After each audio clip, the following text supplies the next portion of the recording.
of the regular session of the Board of Trustees of the College of Sequoias Community College District. Taller here. Yeah, got to show up next to you.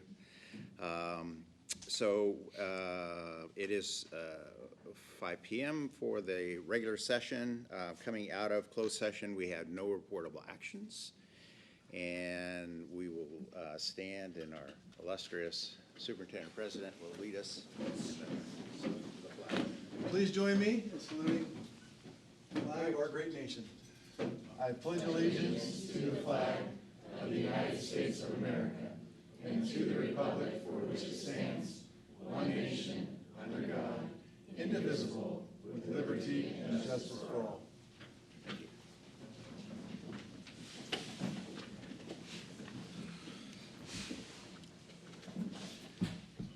Well, welcome all. For public comment, any person may address the board at this time, either on an agenda item or other matters of interest to the public that are within the subject matter jurisdiction of the board. A maximum of 5 minutes is allowed each speaker. The maximum of 15 minutes per item unless otherwise extended by the board. At this time, is there anyone present that would like to make a public comment on an item on the agenda? Anything on the agenda? Hearing seen none. Any comments on an item that is not on the agenda that is relevant to this board's purview? Hearing seeing none. Move to board and executive staff reports. Our student trustee, Mr. Garbani. Any? Yeah. So we had voter engagement day October 5th through 6th. That went well. We had a pretty good turnout. The college Republicans, college Democrats, the Tulare County Registrar, the Student Senate, and a few different clubs were all in attendance. We have the Halloween costume contest and food drive coming up October 31st. Student Senate will be sponsoring that, as well as the food drive for the students, and then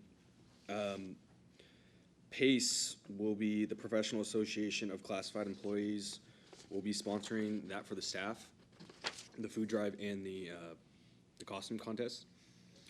As far as the Tulare campus goes, there was a resource fair October 4th through 5th. Those that were in attendance had a chance to win a swag bag sponsored by the Student Senate in a contest name draw. The Fall Festival is coming up for the Tulare campus October 27th at 5:30 to 7:30. There'll be a whole bunch of things going on there: free petting zoo, coloring table, selfie booth, and that's put on by the COS Oct Department. And then they also have a freshman field day coming up November 4th, a canned food drive coming up, I believe, all early November for the entire Tulare campus. And then as far as the Hanford campus goes, in August, I know I didn't report on it last time, but August, they had a welcome week, and that consisted of just a transfer day, a root beer float day, a resource scavenger with free popcorn day, and then a phone a giant friend day. September, they did a Kings County College Night, Kings County Job Fair, and then as far as October goes, they have late October a lineup of events to help students finish strong throughout the semester. And then last thing, between the three campuses, the student activities and affairs printed over 2,000 new ID cards and got those out to the students. So that's it. Plenty. Trustee Sherman? Really don't have a report other than the fact that I'm running hard for re-election to this board. So. Yeah, just a couple of things. I attended the Foundation's annual meeting last Tuesday. Executive Director Foster made us work real hard, and so I think it was productive. As a matter of fact, He made us work way past my work hours. I think we finished up about 3 o'clock or so. So that was a good event. Also, Mr. Garbani mentioned the Fall Festival at the Tulare campus, and I think that's probably back. It's been a couple of years since we've had that. Is that right? And that was a fun event, I think, for the community. Yes. So I'm glad to see that that's back, and it's a good opportunity to show off the campus, especially the agricultural part of it towards the back of the campus. So I'm glad to see that's back. I just wanted to make a comment that to commend the student, staff, faculty, admin, our president. It's starting to feel more like it was pre-pandemic. All the activities taking place. I attended last week the Multicultural Day with EOPS. That was exciting to be in attendance. Lots of different types of food, entertainment. I enjoyed that very much. On last Friday, I attended the Crush Party at the Tulare campus, and again, lots of people smiling, enjoying themselves, and then donating for a good cause. I'm looking forward to the events taking place this week. Tomorrow they have Tim Hernandez, an author that I've known for many years, going to be here on site to read from some of his books, and so I look forward to that. And then they're also having an Indigenous Peoples Day on Wednesday from 10 to 2 at the Quad, and I hear there's going to be Aztec dancers, and I think it's being done by the American Indian Club, or maybe just a group there. So that's all exciting, and I look forward to attending those events. Thank you. I attended a public information session that our president and superintendent put on Measure C. Sounds like, from what I understand, there are what probably feels like hundreds of those under your belt now, and I don't know how many there are. 40 anyway. 40, that's a lot. But I think it's all of our responsibilities to the extent that you support having four-year university presence, not only in Tulare County, Kings County, but specifically on our campus. We would just strongly encourage you to do your part, as we all need to do our parts to ensure its passage, because I think it will be a game changer for this part of the valley. Too often the economics have kind of poured in with us in the middle, and it hasn't quite gotten to us yet. But I think this is an opportunity for us to start going out the other way and meet them much faster than we would have otherwise. So highly encourage that. All right, so next up is foundation reports. Mr. Foster. Hello, and thank you for those mentions of the activities. We also had a COS retiree brunch. And President Calvin hosted that at the Tulare College Center, and thanks to Provost Dr. Luann Waldner. She's here somewhere. Hi, Luann. Thank you so much for having us over there. Luann even provided a tour of the entire campus. We had 43 retirees there. And recent retiree Debbie Douglas is organizing an excursion that we're helping her with, getting the bus worked out and all that type of thing. So some of our retirees can sign up and go on a day trip to Cambria. So they're looking at doing that maybe twice a year. So that's really exciting. The Crush Party, as Trustee Macarena mentioned, happened on Friday. We had over 350 attendees.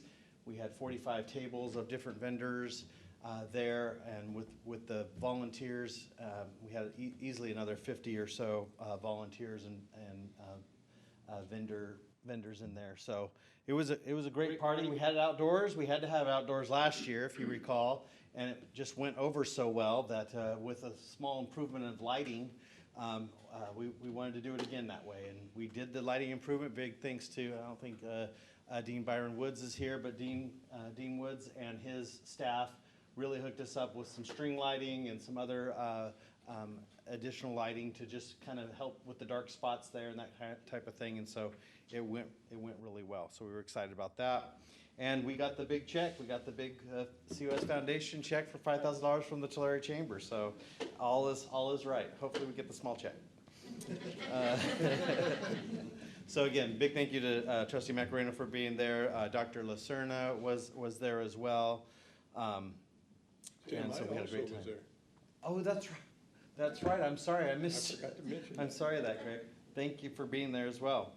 And then on the 17th of November, we have the Power of the Purse. That's what we have coming up. Thank you so much. So much. Dr. Lacerna, accreditation report. Good evening, everyone. So just an update on our comprehensive peer review that's happening in 2025. We received our letter from the ACCJC letting us know that we are following the revised process that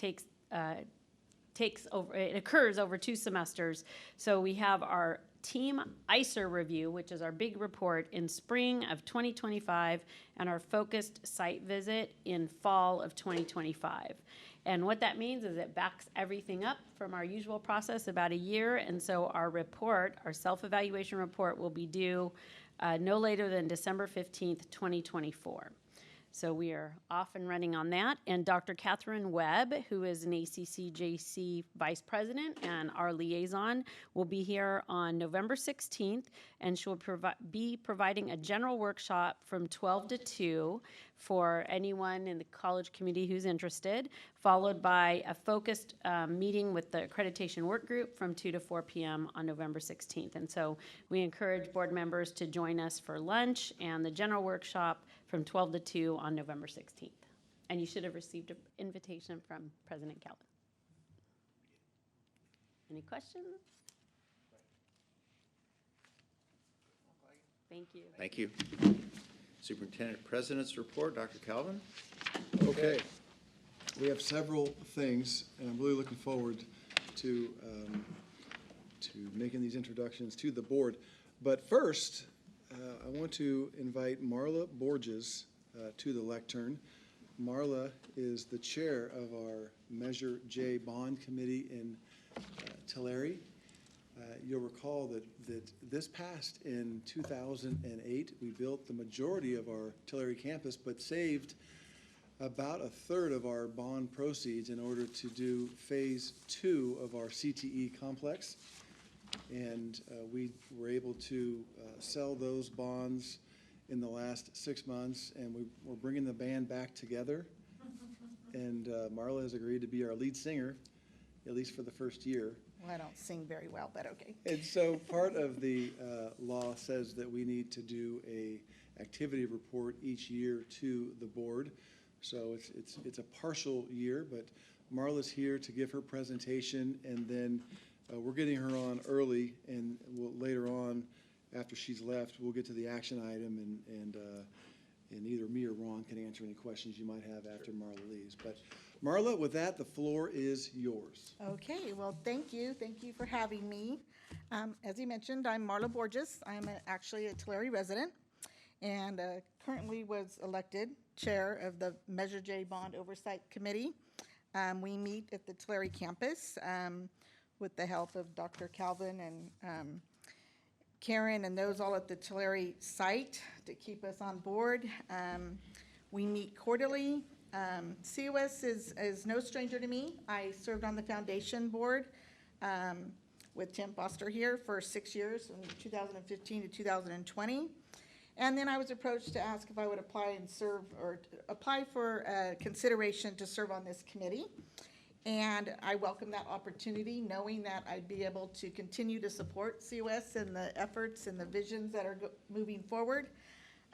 Coming from the small town Tulare, not so small anymore, but it's exciting to see all the growth that COS has and the opportunities for our local students here. It's great. It also gives me an opportunity to continue to work with great people. And with that, I was a school district auditor for a lot of years. I'm not doing it anymore, but I had an opportunity to audit school districts and actually audit Prop 39 audits and issue audit reports for quite some time. So that's not foreign to me. I understand exactly what this Citizens Oversight Bond Committee is doing and what our involvement is and what it entails. As taxpayers and citizens of this area, we voted to have this Measure J, and with doing that, we have the responsibility to report back to our taxpayers and community members as to how those dollars are being spent, to make sure things are in compliance and reporting back to the board annually, as he mentioned, with this report. So you've been presented with this 2021-22 activity report that was part of the board packet. And so with that, it's, and Megan has this up there, the purpose is in accordance with that ed code, the 15280, to follow the following important fulfillment of our committee's annual requirement. So Measure J, as you know, was approved by the voters in November 2008, and a bond resolution was adopted and signed, and those things you can find on the COS's website. So part of that Measure J requirement is the creation of the Citizens Oversight Committee. It consists of a board of 7 members. Currently, as you can see up there, I'm the chair. I serve with Larry Dudo, who's very familiar with COS. We have 2 vacancies currently. I serve with Alexis Silvera, which I did know from the COS Foundation, and then Josh McDonald, who's also was part of the COS Foundation.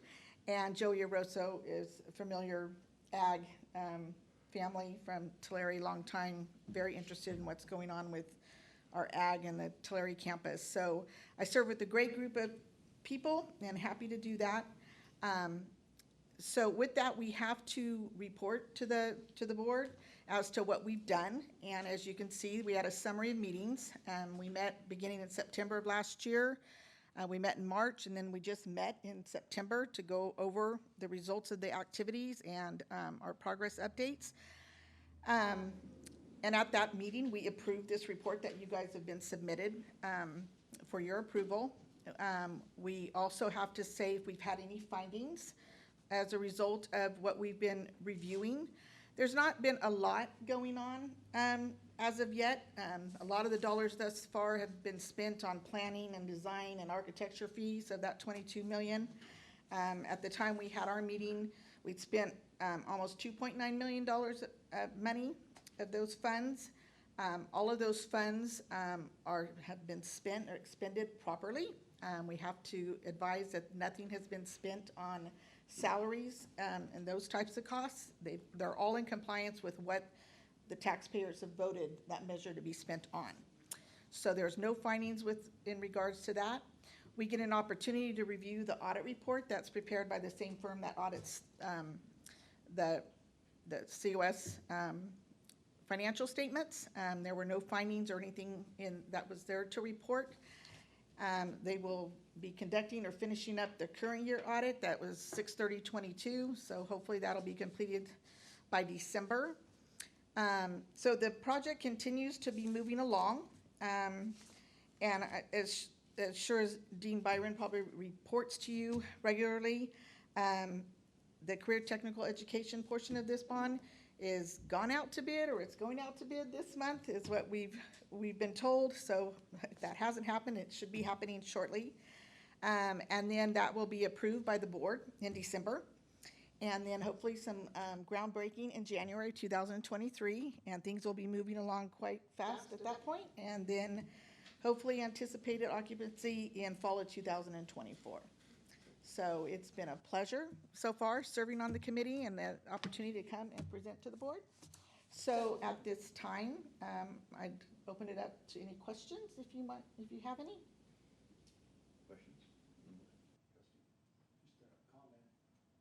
Heard a lot of these bond reports, but without doubt, this is the best one I've ever heard, and the most thorough. So thank you for that. I've been trained by the best, Kent.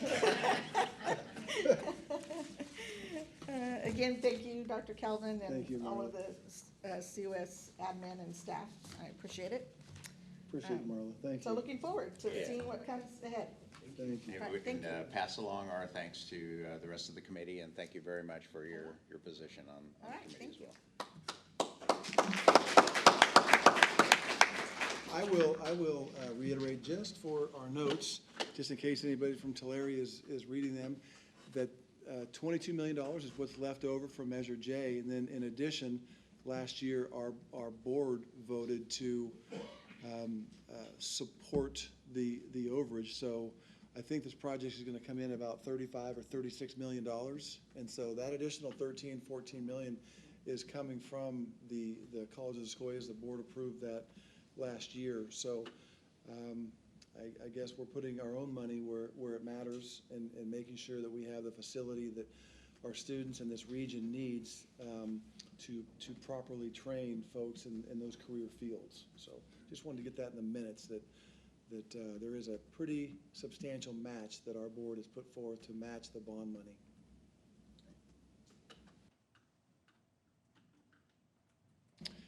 With that, we'll move on to some awesome introductions. And for those introductions of new faculty as well as new division chairs, I'm going to introduce our Vice President of Instruction, Dr. Jennifer Lacerna, and she will introduce our deans to do the actual intros. Fabulous, thank you. So for the first two, we have 4 new faculty and then 2 division chairs. For the first 2, I'm going to ask our Dean of Math and Science to join me up here, along with Dr.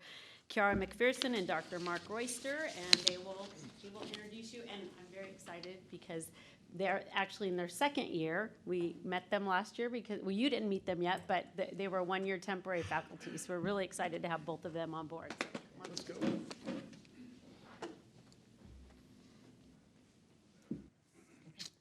Hello. Well, I have the great pleasure to introduce Dr. Kiara McPherson, Professor of Chemistry. She earned her undergraduate degree in chemistry from Harvey Mudd College and earned her PhD in physical chemistry from Stanford University.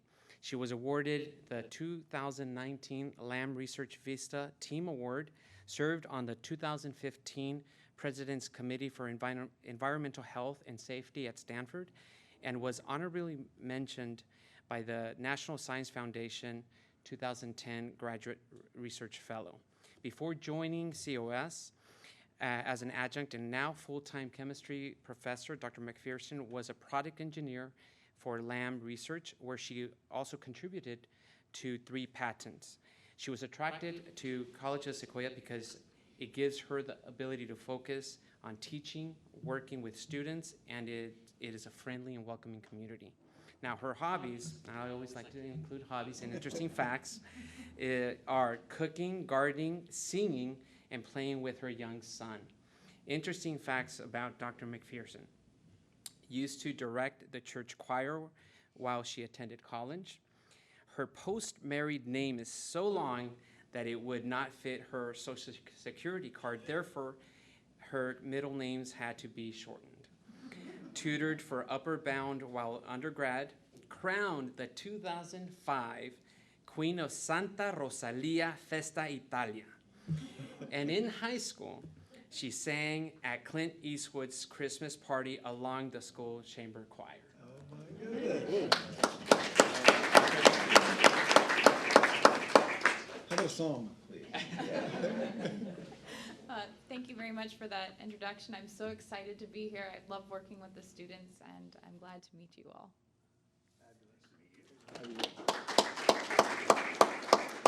Next up, raised in California's Inland Empire, Dr. Mark Royster is a community college success story.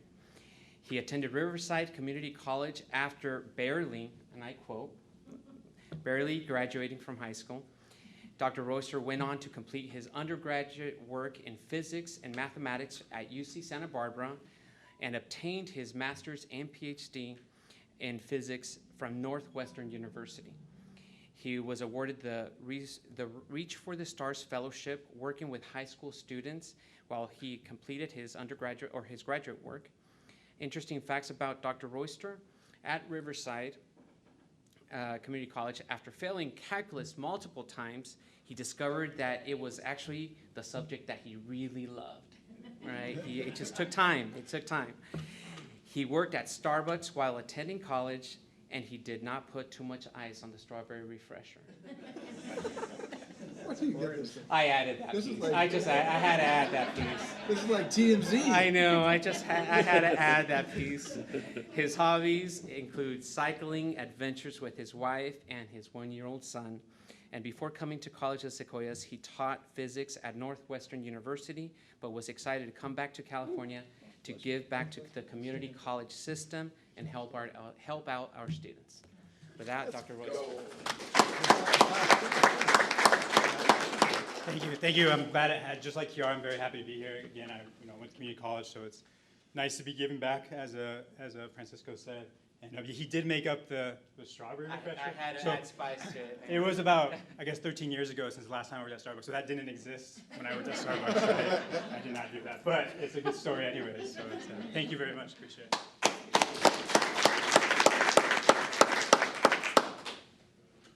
I would just like to say to Mark that I think you and I have something in common. Okay. And I can tell you that it's not teaching at Northwestern. One of those other things about calculus. You drink coffee too?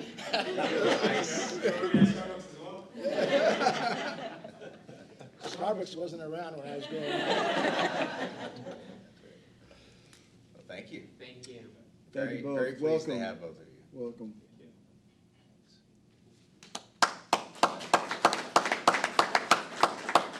With that, I will invite Dr. Shingle, our Dean of CTE, and Mr. Melvin Roman and Mr. Shane Souza to join us up here. Thanks. I'm very excited to introduce these two phenomenal young men to you. Shane is our first one. Shane Souza is our industrial maintenance instructor out of the Tulare Annex. So I'm excited that you just heard the report on the bond in Measure J, because these two guys will be moving their phenomenal programs to the new CTE building. They've been very involved with the architects already, designing kind of state-of-the-art training facilities. Shane began his career in industrial maintenance as a journeyman millwright, and he worked in that area for numerous companies for about 8 years. He attended the union apprenticeship with Local 102 Millwright in the Bay Area, and he's a third-generation millwright, following the footsteps of his father and grandfather.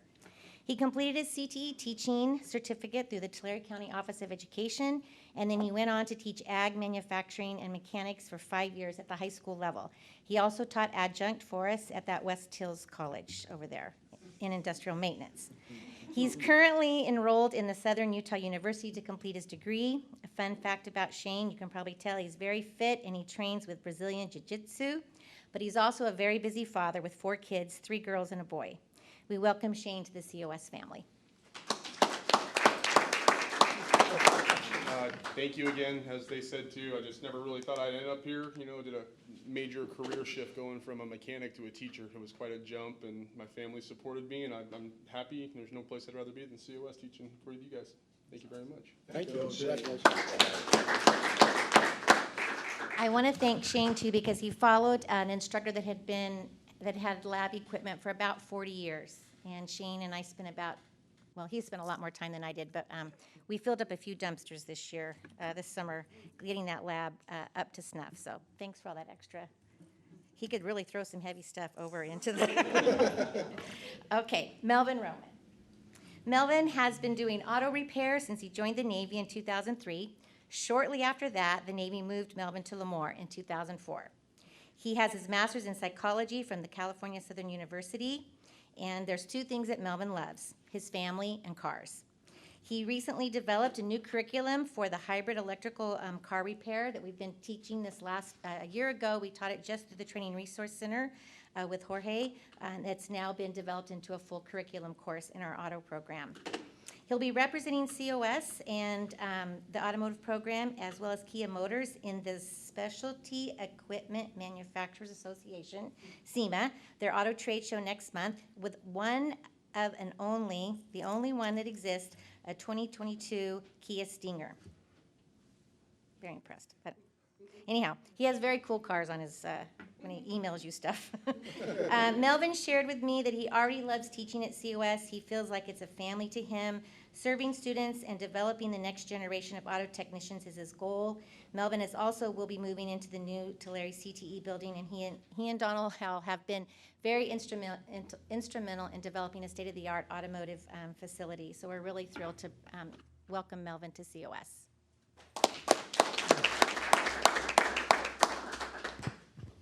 I want to say thank you for the opportunity of allowing me to work for COS, be part of the family. I love automotive, that it's my passion, cars are my passion. I'm a grease monkey by trade, and for me to be able to share my knowledge and what I learned with others and pass it along to the next generation of automotive technicians, it's the greatest reward that anybody can ever have.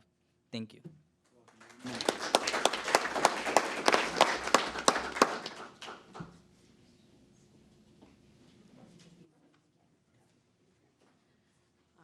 Next, we get to introduce some division chairs. And as you may or may not know, the division chair's role is 3 years. And so every 3 years, they can run for a second term, but every 3 years, we have new division chairs. And so we invite them to come to the board so that you can meet them and hear about their goals and their plans for their areas in the next 3 years. And it's really, I think, gratifying for me and for Dr. Calvin when we see people we've hired that we've had the opportunity to hire and now they're stepping into leadership positions, and it's just really, it's fun to see that, and I'm looking forward to see what these two will do this year. So I'm going to first have our Dean of Arts and Letters, Richard Lubin, come up, and he will be introducing Matthew Nelson, the new division chair for English. Followed by that, Dr. Shingle will come up and introduce our new division chair for nursing, Tina Toth. So,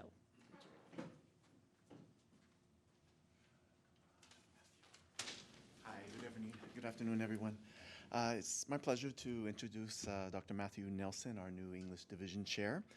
He's in his 5th year of teaching English at COS, and he's already demonstrated great enthusiasm and just great ideas and creative thinking, problem-solving type of attitude, which I really appreciate.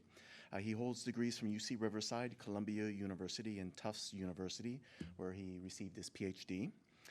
He was recently selected as one of 10 English faculty nationwide to help revise the standards for post-secondary writing instruction, which is a key document that informs composition teaching standards at nearly every college and university. In his free time, Dr. Nelson enjoys volunteering at the Source LGBTQ Center in Visalia. He recently chaired the planning committees for 2 fundraising galas, which raised almost $180,000 for the center. He is also a magic enthusiast. And I've really enjoyed working with Dr. Nelson in this short time. He has a great eye for detail, data driven, really focused on equity, is one of our leaders, I believe, on campus and equity initiatives, and just as an overall kind and thoughtful person.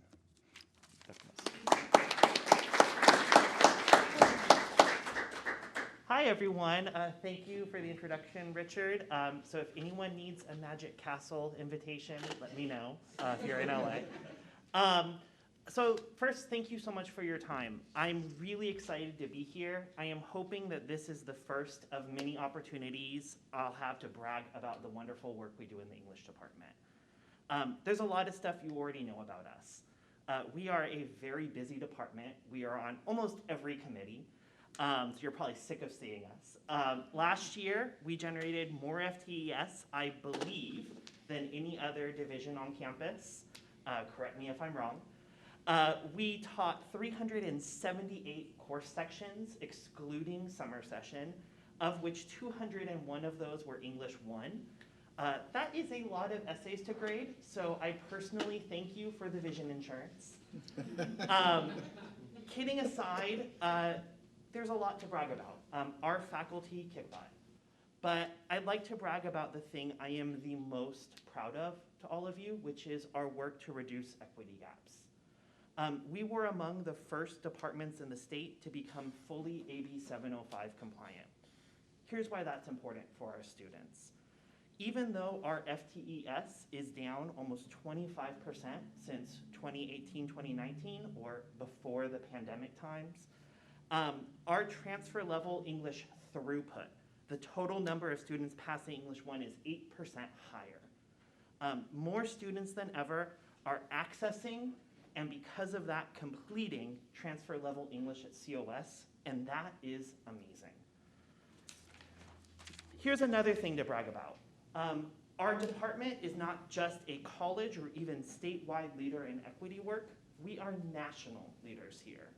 Our new English 1 curriculum, which we revised in response to the Chancellor Office's recent call to action for more equitable pedagogies, was showcased at the largest composition conference in the world as a model for other colleges interested in equitable curriculum work. People were impressed, and partly due to this showcase, I was invited. Heck, I was actually even paid a small honorarium to talk at Columbia University about our division's teaching practices. National recognition is cool, but here's the important thing. Our work continues to translate into improved success rates, especially for our disproportionately impacted student groups. We did most of this equity development work during the pandemic, so it's easier for me to look at online course data for this. In 2021 to 2022, our online English 1 courses had no equity gaps, and the success rates were only slightly lower than our face-to-face courses that year. No equity gaps, that's amazing to me. Admittedly, our face-to-face courses still have some equity gaps, but we are excited to continue our division's progress at serving all our students. We couldn't do this work without your support, so I want to thank you as a board. Thank you for your investments in student success and equity.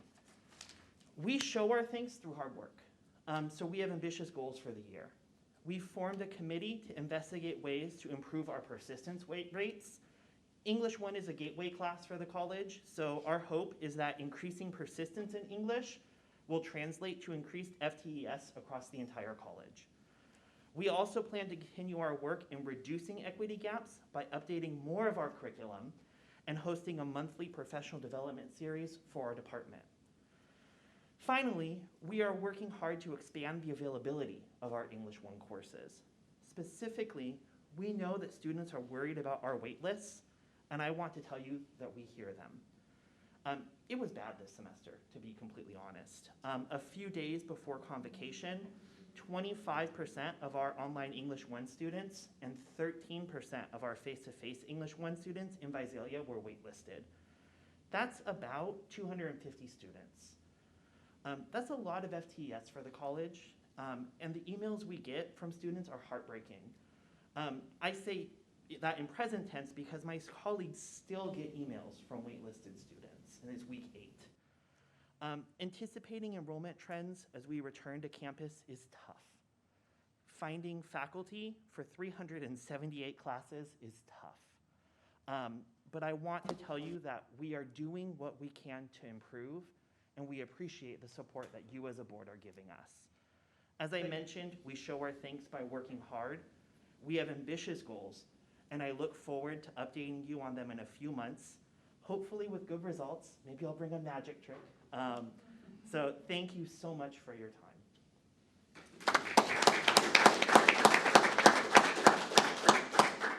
Oh, sorry.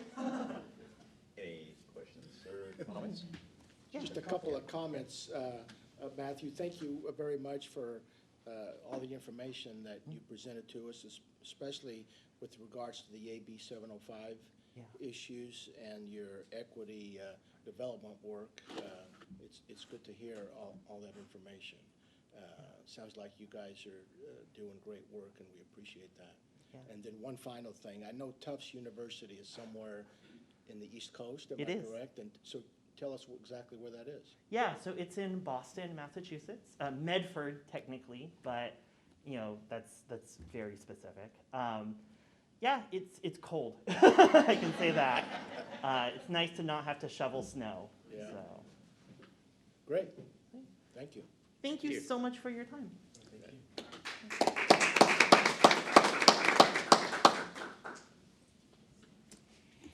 I'm going to introduce our Division Chair of Nursing and Allied Health. Tina comes from Canada. She immigrated to this area in 2004 with her family via recruitment strategy from Adventist Health, which I'll be mentioning to Quia Delta next week. She has a bachelor's in science in nursing as well as psychology from the University of Windsor in Ontario, Canada. She received her master's in nursing education from Walden University from Minnesota in 2017. She also has a certification in inpatient obstetrics, which designates her as an expert in that area of nursing. She's worked in many areas of nursing since 1998, including neurosurgery, ICU step-down, oncology research and clinician, as well as obstetrics and infection prevention. She's always wanted to teach, and so when she joined the COS nursing faculty in 2017, she was thrilled to have a teaching position. She now has developed into her role as division chair, and she is helping the division grow and meet the needs of students, employers, and the college. The fun fact about Tina is she is a travel buff. She's been to Hawaii 15 times, cruises 11, 4 car trips back and forth across the United States. She says she's seen more of the United States than she ever saw of Canada. Tina's married with 2 adult children and 3 beautiful grandsons.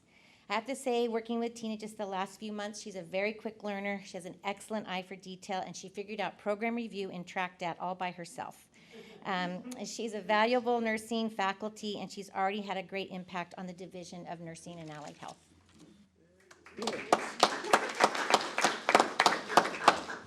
Hi, thank you, Dr. Calvin, Dr. Lacerna, and board members. I'm so pleased to be here. I'm very excited to represent my division as division chair. I was very honored to be nominated. I'm very nervous speaking. I have a small presentation. It's short about my goals and my division's goals. Right click? Okay, so our division consists of many programs, RN and LVN to RN program. We have an EMT program, physical therapy assistant program, pharmacy technician, and CNA programs.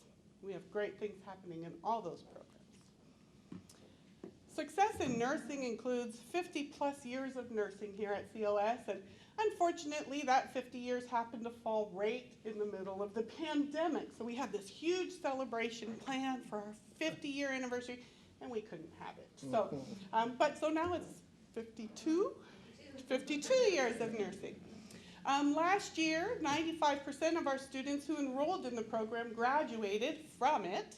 87% of graduates passed their NCLEX nursing exam on their first attempt, and I think there were 6 students who passed it on their second attempt. So really all but 1 student who hasn't taken the exam yet, so everyone has passed it. On average, the nursing program has between 90 and 100 RN students graduating from the full-time program annually. And we expect this number to grow with the addition of a new year-round program and other growth strategies that we are exploring currently. So other successful stories in our division. Our EMT program has very full classes and wait lists every new academic year. The program is very rigorous. We actually do have kind of a high attrition rate because of the rigor of the program, but they were able to graduate many students, 14 of which have taken their National Registry EMT exam and passed. So we have 14 new EMT persons in our community. CNA program realized a success rate of 83% during the last academic year. Our PTA, which is our physical therapy assistant classes, enrolled 66 students during the 21-22 academic year and realized a success rate of 97.7%, which represent about 64 new physical therapy assistants in our community. We hope everyone stays in our community. Pharmacy technician enrolled 26 students in the 21-22 academic year and realized a success rate of 75.8%, which represents about 20 new pharmacy techs in our community. We hope. They say we like them to stay, but they don't always. Nursing is exploring some pretty aggressive growth strategies. We want to promote continuation of our LVN to RN advanced placement nursing students, and we will be asking the Board of Registered Nursing for their permission to do that and keep that additional 10 students on top of our 40 generic RN students that we already admit each semester. We are looking at an incremental increase in the number of students that we have enrolled in our year-round program. Again, that has to go to the Board of Registered Nursing for approval. And if we can do that, we will start another cohort in the summer The very first cohort began this past summer and will take about 26 months for them to complete. They do one class at a time until they get through, and it is intended for those persons already working in the medical industry so they can take classes during the evening and still get their nursing degree. And we are considering the addition of another full-time cohort. Right now, evenings is the proposal, and that would allow us, if approved by the board, to admit another 40 students per semester. So that would substantially add to the number of nurses in our community, which we desperately need. We vote on that today? Different board. Different board, Board of Registered Nursing. Oh, okay, that, well, we'll Has to vote approve then. it. We need them, so.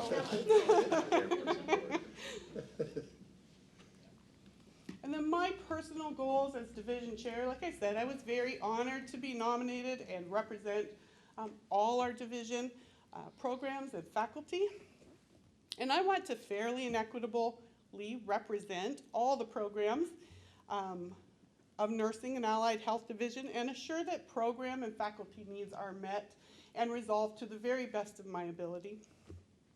I want to facilitate the nursing program BRN licensing renewal, which happens this November. We have our renewal visit, November 28th and 29th. It is a virtual visit this year. So it's interesting and posing some challenges for us, but I hope to facilitate us getting that renewal.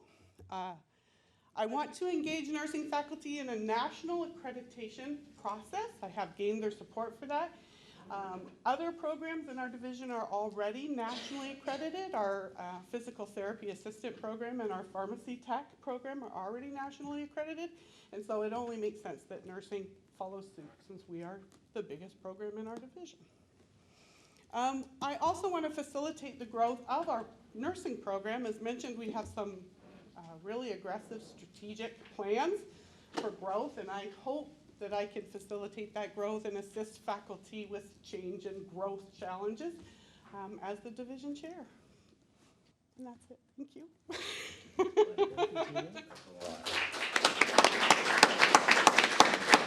you have any questions for me? Questions, comments? I just wanted to personally thank you as an employee of Kuya Health. I hear on a daily basis how important it is for us to grow our own or develop more nurses for the medical center, and so I appreciate the efforts that you and your team are doing to ensure that we have more and more nurses help, not just the financial stability of the hospital, but the healing of our community. They play a big role in our healthcare system, so thank you. Thank you, and I appreciate Kuya's help in getting our students clinical placement and allowing us to be there. During the pandemic, it was a little challenging. We are going back to the hospitals in higher numbers, which is a great thing, and I hope that we can achieve those goals. Whenever I enter, quite often I see students with their very large, like 5-inch logos of COS, and very proud that they're promoting COS nursing programs. So we're very proud of our program. Yes. Is there any reason the other board that you're mentioning won't approve to do another cohort? They will look at our resources and our ability to have faculty to teach, qualified faculty that are masters prepared. They will look at all the resources available to us and kind of make a determination of whether our program can support that kind of growth. My thoughts, to be honest, I think that finding faculty, full-time faculty right now is a challenge. Nurses right now have opportunities to earn very high wages traveling since the pandemic. And so pulling them away from that very lucrative position might be challenging. But we have some plans for recruitment, and we're going to go get them. Good. Dr. Lacerna, Dr. Shingle, and I met with the hospital CBO, Gary Erbston, and a couple of his senior managers 2 weeks ago on some of these very topics, strategies for increasing our own teaching faculty, and they could be current nurses, and how their load at the hospital could change, and some things like that. Just trying to think outside the box and do everything we could to make ourselves attractive in that regard to the BRN. So we're working really hard, and thank you for everything you're doing, Tina. Thank Appreciate it very, you. very much. Thank you very much. Awesome. Thank you. so much.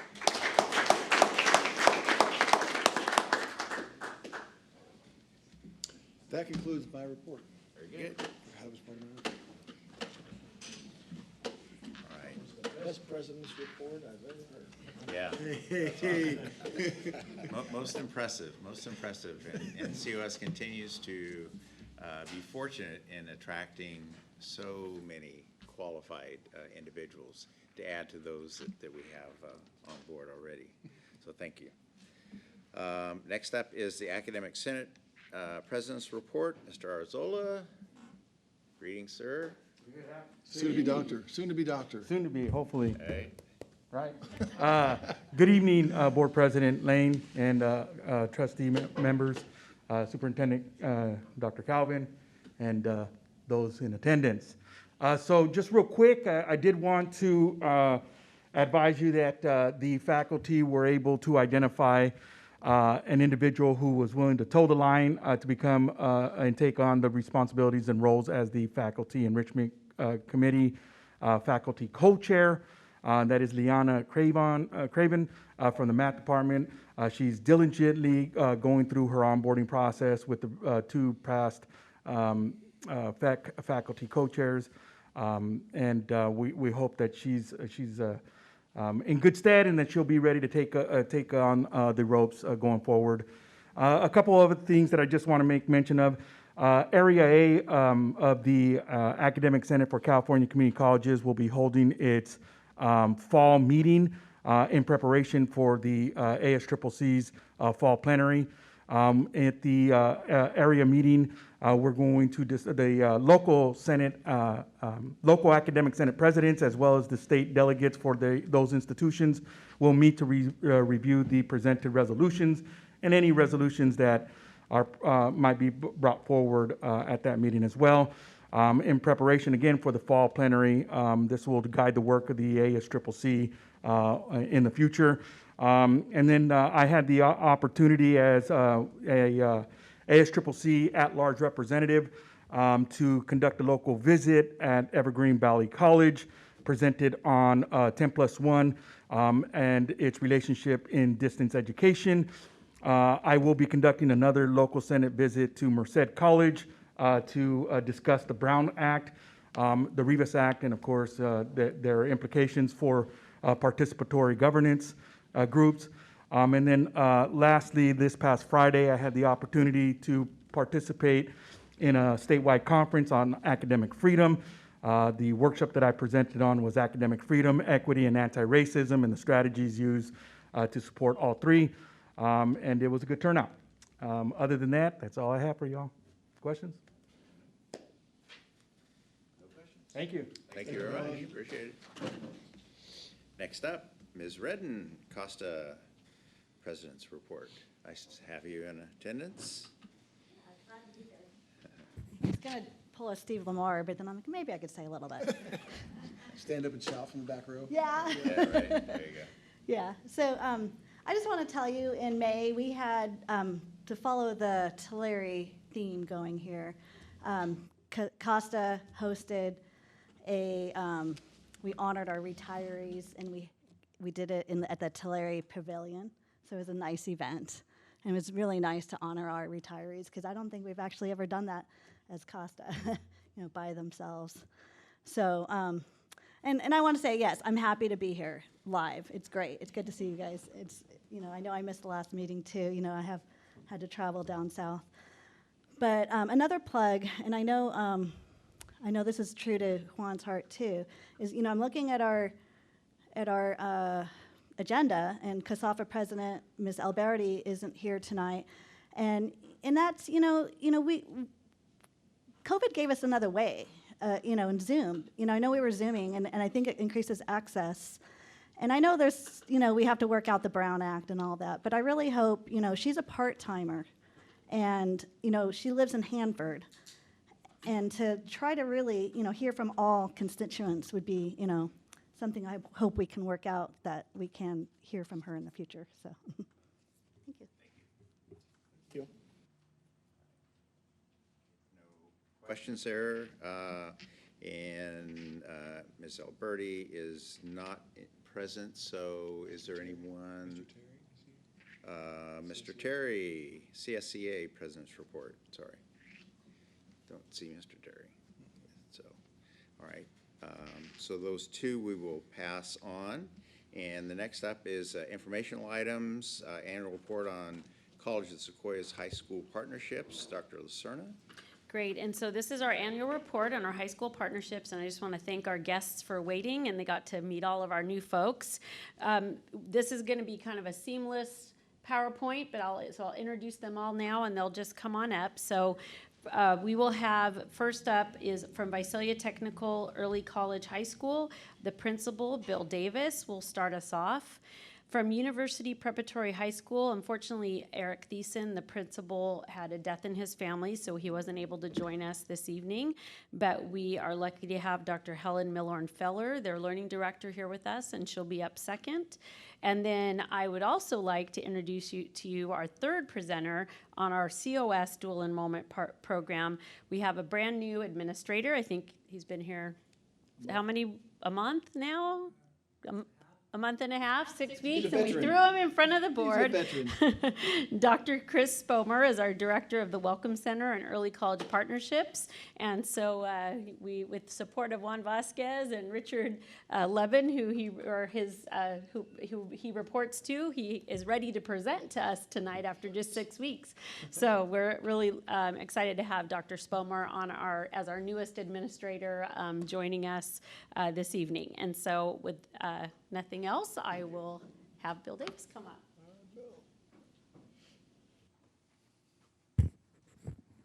Good evening, everyone. As she said, my name is Bill Davis. I'm the principal of Visalia Technical Early College. Very pleased to be able to come and share a little information about our work at VTech and the great partnership that we've developed with College of Sequoias. So this year, our enrollment, we're sitting about 236 students.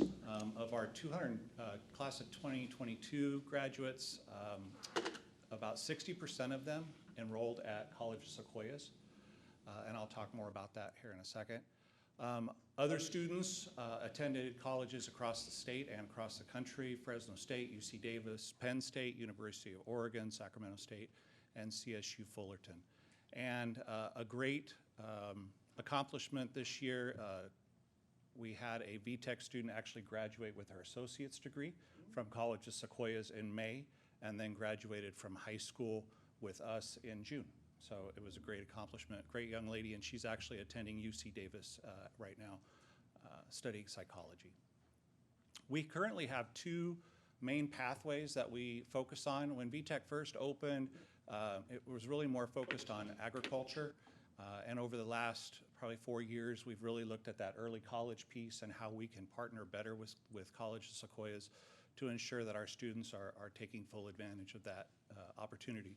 So the early college pathway, the students take College of Sequoias classes that meet both CSU and UC A to G requirements, as well as high school graduation requirements. So for example, our students will take History 18 here, which meets a world history requirement for us in Visalia Unified. So it's an opportunity for students to get ahead, both in their high school experience and their college experience.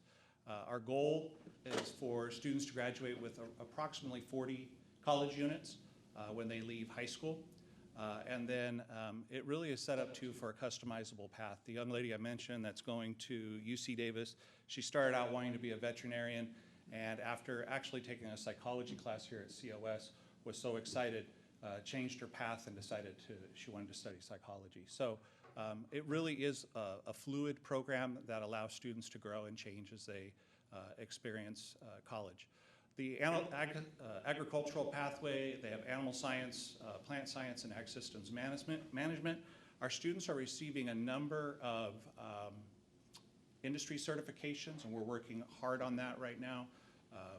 California Department of Education is really encouraging students completing industry certifications. So our program has really turned that up and is focused on that a lot. Our FFA chapter is growing, and this last year we had about 40 students involved at the Tulare County Fair. So a great involvement in that pathway, and we work closely with our agricultural partners here in the community to ensure that that program is aligned to what this local industry needs. And COS faculty sit on those as well. For those of you that aren't aware, we wrote a K-12 Stronger Workforce grant the first round, and then in the third round we also wrote another grant, and that helped us to create a position, early college, sorry, that's not it. That's that was the title of the project, sorry. The Early College Agricultural Pathways Project. So we basically continued, and that grant goes through December of 2023.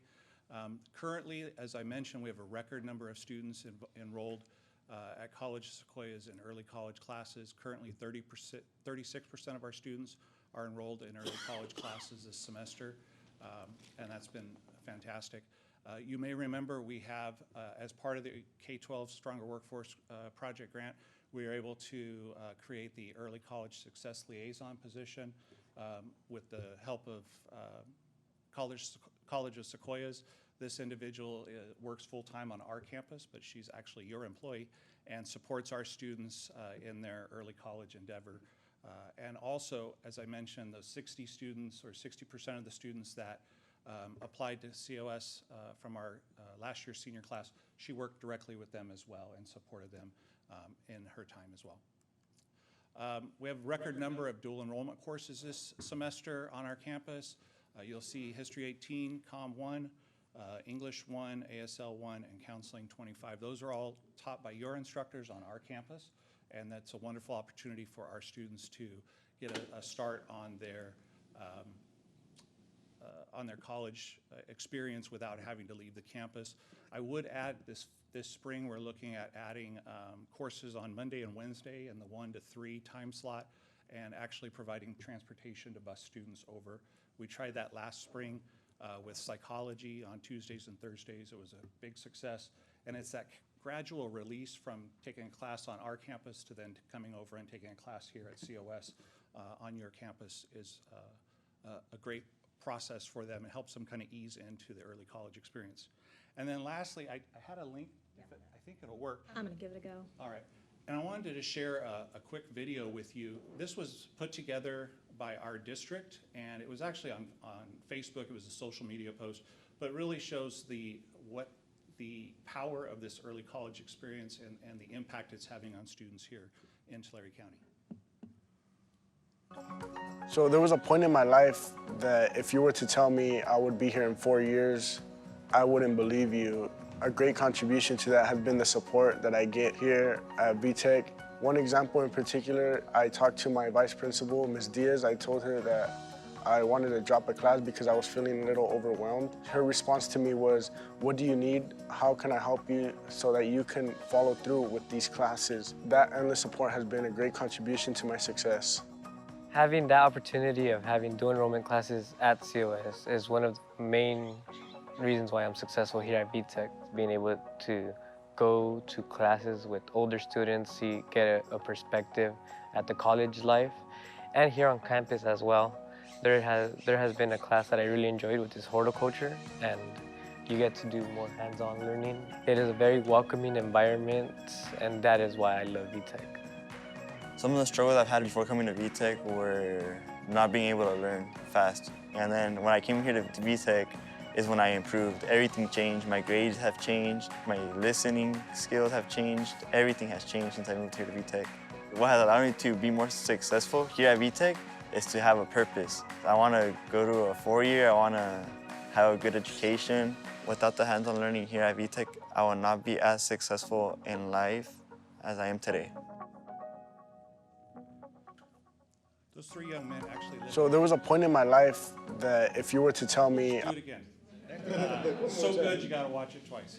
Those 3 young men actually live in Farmersville and commute every day to our campus over on Linwood. Three of probably the best young men I've worked with in a number of years, and they've really taken full advantage of the early college experience, and the partnership we have with you folks is a big part of their success. So I want to thank you for that. Any questions? Yes, sir. Bill, is your current enrollment, I believe you said, was 236. Is that pretty much consistent with previous years? Yeah, we've been around 230, 240, right in there. Kind of your limit? Yeah, well, no, actually our goal, we'd like to grow a little bit. Through the pandemic, we lost some students with the distance learning and so on. So we're aiming for about 270. So we're about 30 students down right now. So, other questions? Thank you very much. I think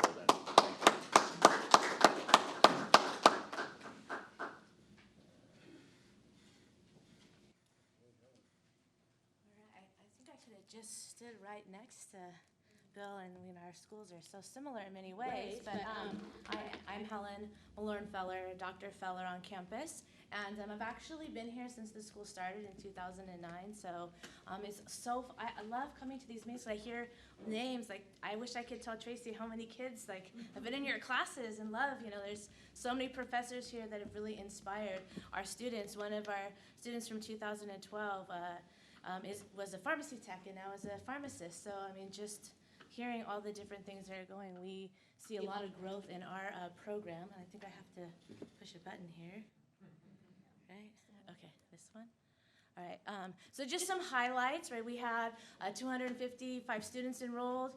We are also down some students post the pandemic. So we like around 250. I think we're in the 230s. I know we want to grow our freshman class, but it's very full for us. We never have enough room. We're always sharing classroom. We're always talking to facilities. We need a classroom for an hour here or an hour there, and we get a lot of help from COS when it comes to those types of things. Can you hear me okay? I'm trying to use my loud voice, but not too loud because y'all would be surprised how loud that can be. So we have a lot of kids taking classes, right? Our goal is that our students are finishing the 60 transferables. We do have students completing AAs too. So 447 students completed 722 COS classes for 2,096 units. And Eric does all the math. I'm the English teacher, so I try not to do that, but I'm constantly reading essays, so I know someone said about essays in the English department, and our kids love the English 1 classes and do very well. So I have some new faces now to go with names that the kids talk about. That's fabulous. We also require the kids to take 2 years of foreign language, so they do take that all at COS, so ASL 1 and 2 and Spanish 1 and 2. However, we have quite a few kids going to private schools and to the UC system, so they're also taking quite a few of the 3 and 4.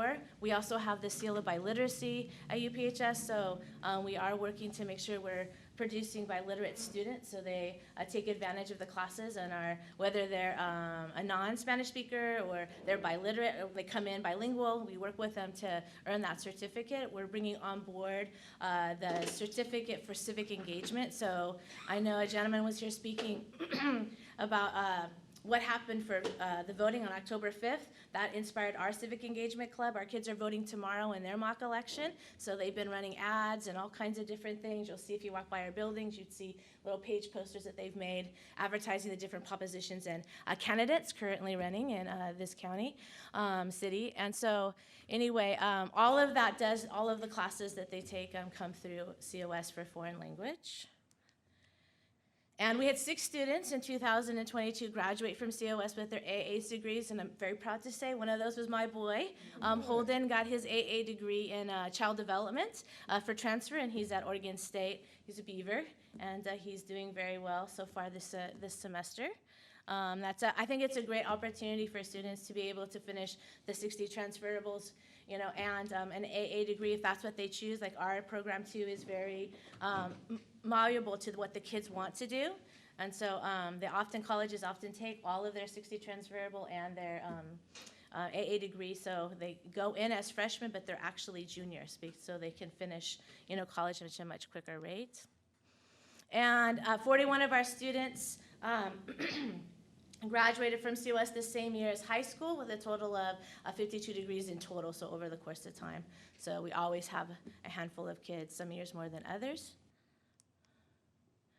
And 20 of our graduate stays, we had, I believe, 50 students in the 2022 class. So 20 of our graduates are here finishing their AA degrees or finishing their transferable units with plans to move on, and 27 have transferred to four-year universities.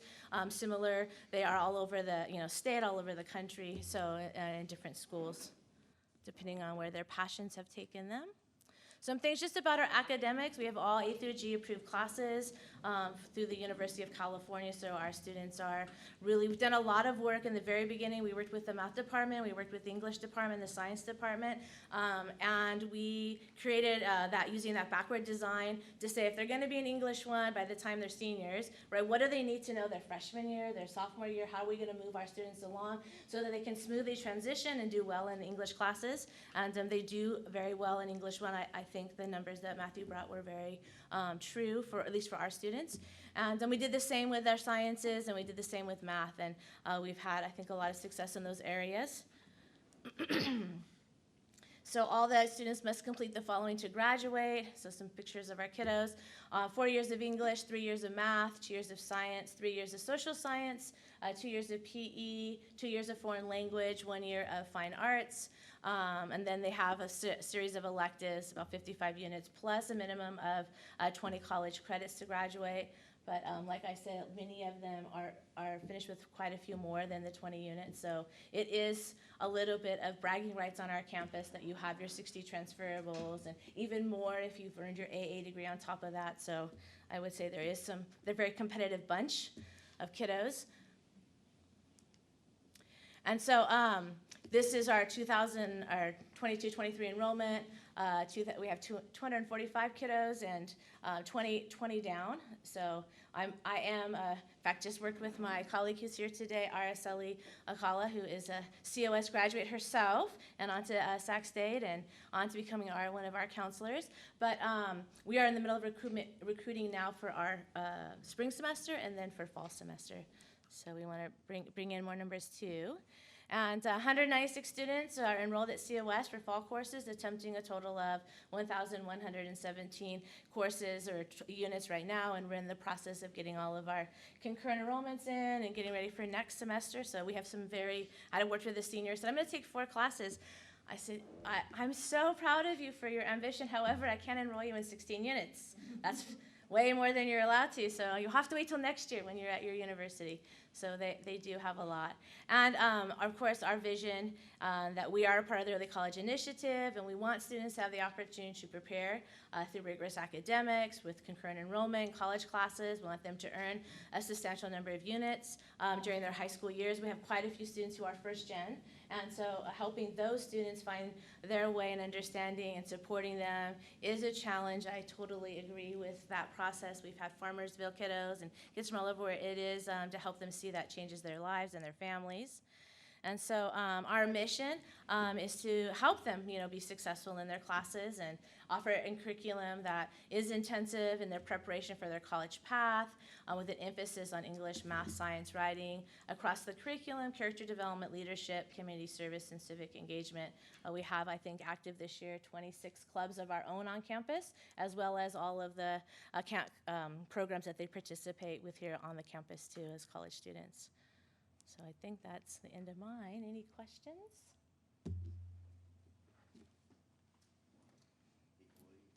Thank you for your time tonight. I very much so appreciate all the support we have from the board, and I can't tell you how many times we call offices just sitting here. I received an email from a professor just, responding for one of our needs. So the faculty here is fabulous, and all of the deans and everyone from the facilities to the janitors to the different departments academically really do help us. So thank you.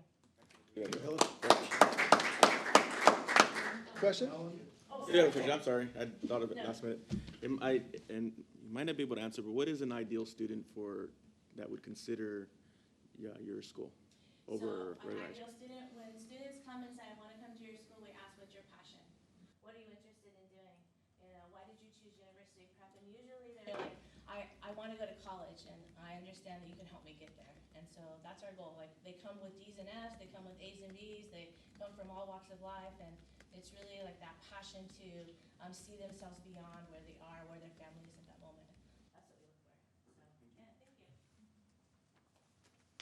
Good evening. Thanks for having me tonight. Again, my name is Chris Spomer, and I'm the director of our Welcome Center and Early College Partnerships.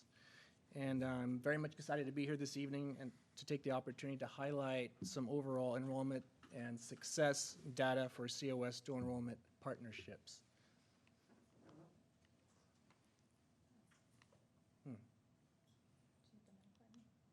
Let's try this again.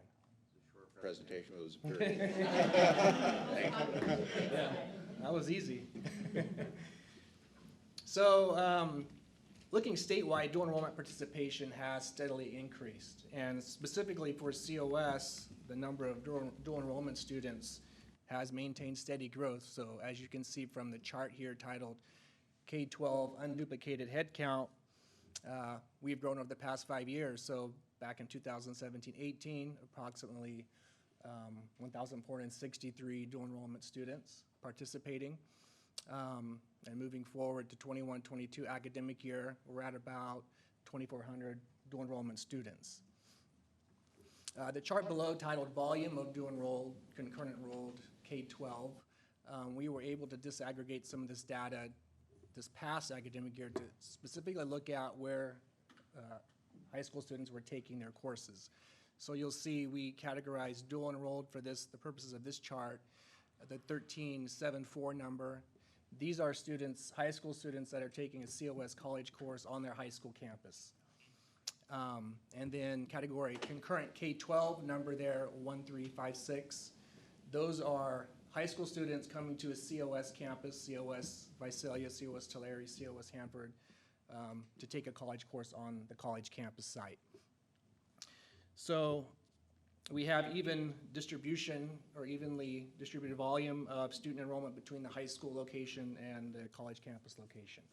Chris, is Yeah. that number, you went from 1,400 to 2,400 in about a 5-year spread, in about a 5-year period Yes. there. Is that growth, you don't anticipate sustain, or is there a max that we're, or can it continue to grow, I guess is the question. So that's a great question, complicated question. I would say partly depends on, our ability to staff courses, so bringing on faculty.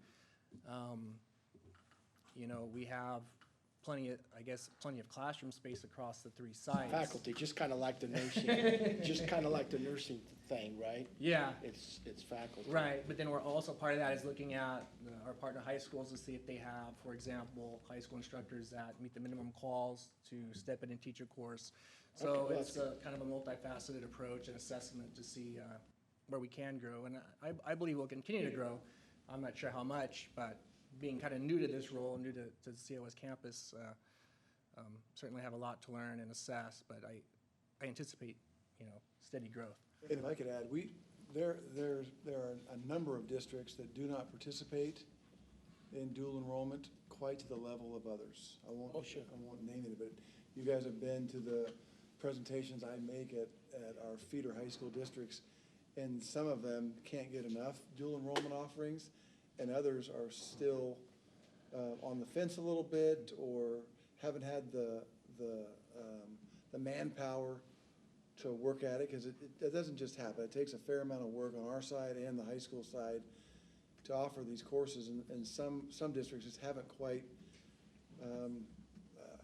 embraced it like others. So I think there's certainly a potential there to offer more. We also have the availability of faculty and a few other issues, but there's a potential there to grow.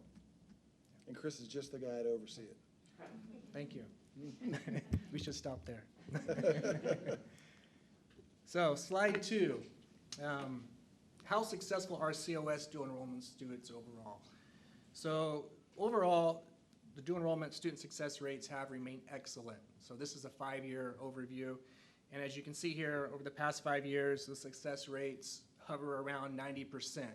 And what that means is students are earning a C or better in their dual enrollment course or courses.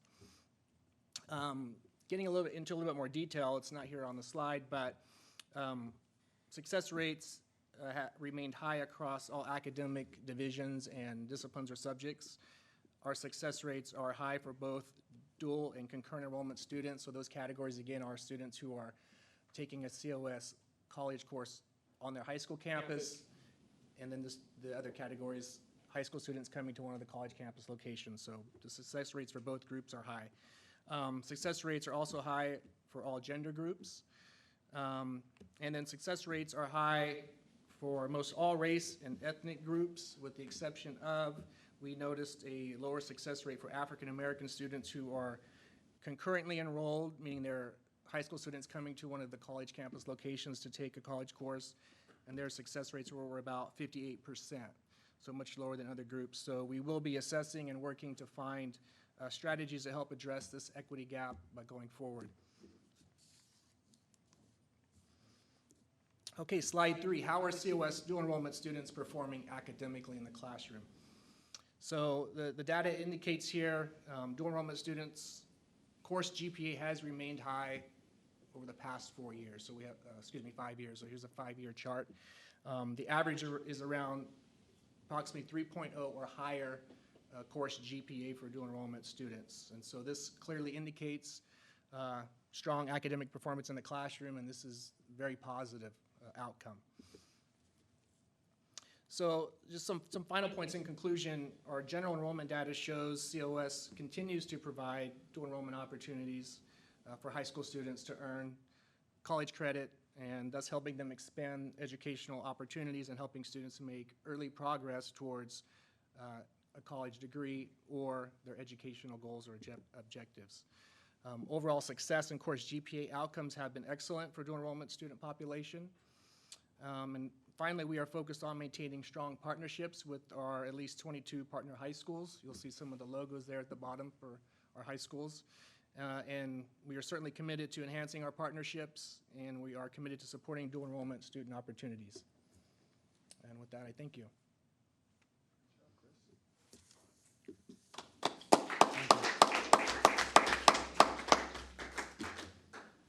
So we see just a slight decline in a couple of the areas, academics. Do you attribute that to anything to do with the pandemic? And I would think so. It is slight. Yeah. 3.24 dropped 3.1. I think back here, if you go back, the success rate, meaning a C or better in a dual enrollment course, likely. I haven't gotten into the data in detail, but I'm assuming there's a lot of withdrawals, dual enrollment students withdrawing during the pandemic, and or not being successful, earning a C or better. So that 92.4% dropping to 87, I think those are some factors that play into that based on COVID. Yeah. If I may, our GPA for dual and concurrently enrolled students has always been fairly high, and I think we've attributed a lot of that to the fact that for those students, these classes are voluntary. Obviously, they've got a full load and a full life with high school, and yet they've chosen to take a college class on top of that. And most of them go into it with their eyes open, know that it's going to be a fair amount of work. They're motivated to do it. They stay engaged over the course of the semester. And I think Juan and Tracy and the other faculty would attest that sometimes that's the main thing. A motivated, engaged student is going to do better than those that maybe wane late in the semester. And so we've always seen those higher numbers. So that kind of accounts for the high success rates here.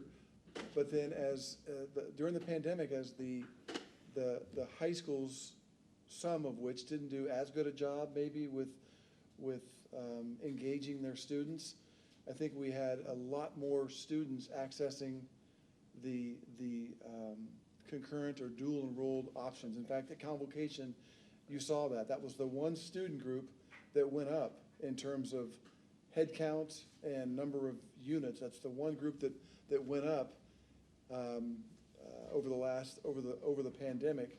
And so I think maybe we got into some students that maybe were doing it because they weren't being engaged at the high school level. Maybe they didn't know quite what they were biting off. So that may account for that little blip coming down. We had a greater number of students, some of which weren't quite as motivated as the ones we're used to serving concurrently or dual enrolled. That's a theory, but. That's something. Good. I have a question. And I don't know if it's the role of COS, but is there a way to consider surveying the high school students to see if a class was offered, or maybe different subjects, which would be interested in enrolling in those courses? I've heard some feedback. I've attended some of those different presentations from Dr. Calvin. It seems like they're not pushback, but their excuse is that they don't believe that students would enroll in the classes. And so I just wanted to know if there's a way to find out that if COS or these classes, dual enroll classes, were offered at their high school, would they consider enrolling in them?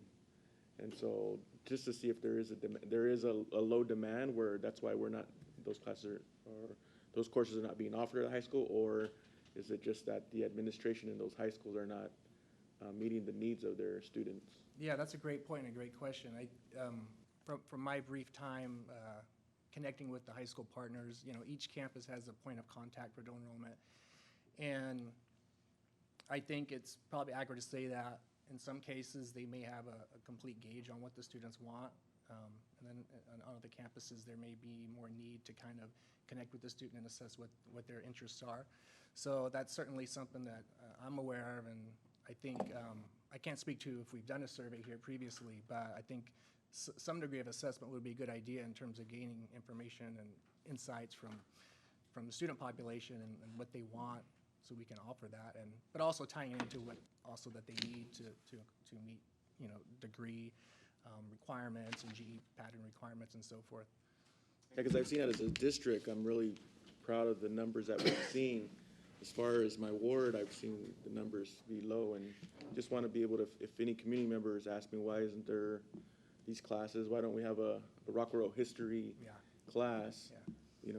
What answer could I give them? Is it just the students are not interested in enrolling, or does the high school need to step up and partner with COS more? Without throwing anybody on the bus, Raymond, I think it is difficult for us to bypass school administration and get the students. I think Chris will do a good job of questioning some school administrators as to, hey, this high school and this high school and this high school have found great success here, and yet you've had a reluctance to offer it. Maybe we should just try it for a semester and see if we can fill it, because you've been there and you've heard some of the excuses that we hear, and it's not a whole lot, but there are just some high school districts that aren't as embracing of dual enrollment as others. Whereas, I mean, there are some of our districts would allow us to double or triple or quadruple the number of offerings if we had the faculty for it. So I think Chris will do a good job with kind of walking that line between kind of where our role ends and where the school administrators starts. Thank you. Thank you. Very nice job, Chris. Thank you. Next up is Mr. Zagara. Annual update on COS Training Resource Center. Ray? Good evening, everyone, and thanks for having me tonight. You all have the report from the Training Resource Center. So the outcomes for the past fiscal year start on section 3 of the report. So my first slide, just a note that all of the numbers you will see here represent individuals who are currently part of the workforce, our local workforce. So that's the population we serve, individuals who are currently employed, working for the many local employers in the area. So a couple of things I would like to highlight here is the number of participants for open enrollment and single employer. To us, that's important to differentiate, because open enrollment typically are employees that come from a smaller firm. So these are the numbers that represent the small businesses that we serve. In the case of single employer, these are the large employers that are able to fill a class with 15 or 20 people. So right now, over 85% of the participants are in that category. We also track our community education. These are classes that we still provide for personal development, classes such as, or leisure, baseball camp or backpacking in the Sierras. They don't represent a large number of our courses or participants or hours of instructions, as you can see. But we track them anyways. In the last line, self-paced online courses. These are courses that we offer online, not directly by material that we have developed, but these are through online partnerships that we have with 3 online providers, but we keep track of that information too. But just to bring this into better context, I would like to show you the next slides that shows the trends over the last fiscal years. And you will see that we have increased the number of employers that we have served. In the case of last fiscal year by 15%. Also, the number of courses have increased in the number of hours of participants. One metric that we are starting to collect this year is number of individuals. In the past, we have always reported on the number of participants. And the actual term should be number of participant registrations. And these are the number of registrations that we track. But they represent a specific number of individuals. In this case, we're talking about 1,808 people, participants. That tells us that about 497 of them have taken multiple courses through the Training Resource Center, and we like to keep track of that as well. So that gives us an idea of people that are coming back and taking more courses with us. So we separate also the hours of instruction. Those are the line that says hours of instruction, excluding self-paced, because those are a reflection of the work that we do directly through the Training Resource Center, courses that we provide in person or online, but managed and delivered by live instructors through the Training Resource Center. The last line are just numbers for the partnerships that we have with the online providers. As you can see, we have been growing over the past several years. So the next slide shows some demographics we have never reported in the past because it's difficult to collect that information. However, we have a contract with the employment training panel that requires the participants to provide demographics information. So this is demographics from that specific contract that we have. It's data that we have available, and we now have the ability to analyze it. So this is worth 2 years. It's about 878 individuals from 103 companies. What surprised me with this graph was the number of females, as you can see on the first graph on the top left, and then other statistics as far as ethnicity and the age group, as well as the educational levels. So we're going to start including this type of information in our report so that we can see some trends as well. The next slide shows our financial results and trends. And financially, this so far has been the best year the Training Resource Center has had. So as you can see, we ended this year with a surplus of $410,000. The previous year, we also had a surplus, but we have been able to reverse the negatives that we had over the past fiscal years. So again, best financial year for us for the Training Resource Center. And also something that I keep track of closely is our bank account, because that gives us, tells us the level of reserves that we have to be able to invest in developing new courses or getting involved in other projects. So our target is to get it closer to the $1 million so that we can have reserves in case we go through the experience that we went through back during the pandemic, where we had a significant deficit. So that's our intent. As you can see, our bank account during that time frame went all the way down to $150,000. Actually, it was even less at some point. So Well, you're getting close. Yeah, but very close. Yeah, so we're getting close. We expect a good year next year as well. So some partnerships and funding opportunities that we currently have. Our largest source of funding is the Employment Training Panel. In fact, College of the Sequoias was one of the 12 or 13 colleges in the state that was able to get a contract for $1.5 million to be able to serve for the first time nonprofits and also public entities. ETP has never funded organizations in those categories in the past. It's always been employers who pay into the training tax, but they were able to get general funds. And we don't know if this funding is going to be renewed, but it's available now, and we have until the end of 2023 to be able to use it. As a result of that, we have developed good partnerships with the many healthcare providers that, for the most part, are nonprofits, so able to provide and extend that funding.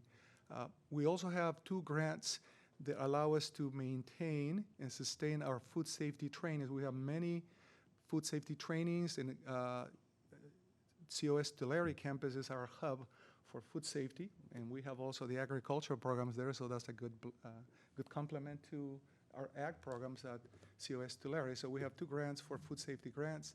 We also have, we're fortunate to have funding from a strong workforce program, which also only a couple of years ago, if not less, has allowed the funding, which was always dedicated to the for-credit academic side of every college, now to be used for trainings for not for credit in support of the employers and people getting them jobs in a short term.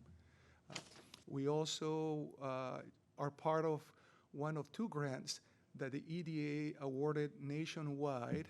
I believe there were over 600 applicants and 60 proposals were approved, and out of those 60, only 2 were approved in California. One of them is led by the Fresno EDC, and that's a $23 million grant. We just have a little piece. The Training Resource Center it's a direct subcontractor for $300,000, but also our local South Valley Industrial Collaborative is also a participant in that grant. And there's a second grant that was awarded to the Foundation for the Community College System in partnership with Butte College. And that is relevant for us because that ties with the partnerships that we have with about 13 colleges that are actively in touch to be able to cooperate and partner in multiple statewide projects. And one of those is our vegetation management program, which Butte College with the Foundation for the Community College received $21.5 million for forestry and fire prevention. So as a result of that partnership with Butte College, and now that they got the second EDA grant, we are going to expand our vegetation management programs. And you probably have seen them in the quad, climbing trees, and Where haven't we seen those guys? You have seen them. And we completed 8 cohorts of our utility line clearance arborist training at the Tulare campus, and we did so well. Actually, I think we were the college that had the most cohorts delivered. We received additional funding through Butte College to have another 5. So we're going to have a total of 13. We're on cohort number 10 right now, and we have another cohorts coming up in 2023. In addition to that, because of our success, we also have been asked to deliver 6 new trainings for what's called vegetation management pre-inspectors. Those are the individuals that go to the field and they inspect the trees and look at tree biology and identify what needs to be done so that the individuals who are taking our arborist training are able to climb and trim and prune trees. So that now that the Butte College and the Foundation for the Community College have received the $21.5 million grant, we expect additional projects coming our way through our vegetation management program, all in the Tulare campus, by the way. So, and the last slide I have is our SWOT analysis, and I just would like to share some of those with you, some of those findings. One strength I would like to highlight is funding availability. We have been fortunate to get the contracts that we have had with the employment training panel. The one that we currently have is the largest that we ever had, $1.5 million. In the past, there always been half of that for the most part. Also, the funding through the strong workforce. And now with the EDA grants, we expect also those funds to become available to us. So that's a strength I believe we have, in addition to obviously the great customer satisfaction scores that we get and that we monitor and we track for every class that we perform, and the ability to customize training classes. So our ability is to be able to provide short-term, not-for-credit, customized training for the employers in our area, and that's a strength that we have. Also, the partnerships that we have developed with the multiple organizations and in the county, not only Tulare County, but also Kings County. We have a great relationship with the WIB, with the VEDC, with the Tulare EDC, Kings County JTO office, and other entities that have allowed us to have access to funding sources, but also being able to reach out and develop relationships with many employers in the area. So as far as weaknesses, we have been growing. In fact, we are a staff of 4. There are 4 individuals in my office, and we were 3 people for many years, but we have been growing significantly. So we are running out of space to even store our equipment and training materials. And as far as training facilities, the facility that we have available currently is just a classroom training, which it limits our ability to provide other types of trainings that are not classroom, don't have a classroom setting. So that's a weakness that we have. And also one thing that I would like to point out, I never pointed out this before, but is the distance that we have from Tulare to Visalia. And the reason for it is, you probably all know how Visalia is growing, and the projection of the industrial park, the Visalia Industrial Park, probably double in the next few years. So it is, most of the trainings that we perform now are not done at COS. Actually, they are delivered at the client's facilities. And we're always looking for clients that have large enough facilities for us to be able to deliver those trainings. And oftentimes they are in the Visalia area for the reason that they are mostly located in the Visalia Industrial Park. So being in Tulare makes it difficult for us to monitor and visit those employers on a timely basis. So we're thinking that perhaps this is the time for us to look at having a satellite location somewhere, ideally close to the industrial park. We certainly want to maintain our presence in Tulare, but I think it's maybe the time has come where we need to expand and have a location closer to Visalia, and again, ideally closer to the industrial park. As far as opportunities, we have a great opportunity to expand our relationship with the healthcare providers. But one that I think is also critical now is this push by the state level to launch apprenticeship programs. And that is the reason why many colleges have been working on developing their apprenticeship programs.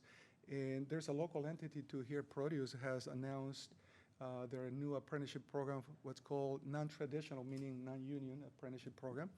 And so we're looking at opportunities to partner with entities that are launching, because in the portion, there are many programs that do not have all of the courses that they need on the credit side or on the academic side. So since our specialty is to provide not-for-credit, short-term customized training, that we feel that we can partner. And certainly we're going to partner with COS too when we launch our own apprenticeship programs. But we're going to expand that partnership with other colleges or other organizations that have already an apprenticeship program, so that we can complement the instruction that they provide with the trainings that we have. So, and as far as threats, primarily another pandemic would wreak havoc in our operations, or and that may also lead into funding interruptions. But in general, the economy, we all know about inflation and a potential recession. So those are things that we have to keep an eye on. But in general, it's been a good year for the Training Resource Center. We are becoming more financially stable.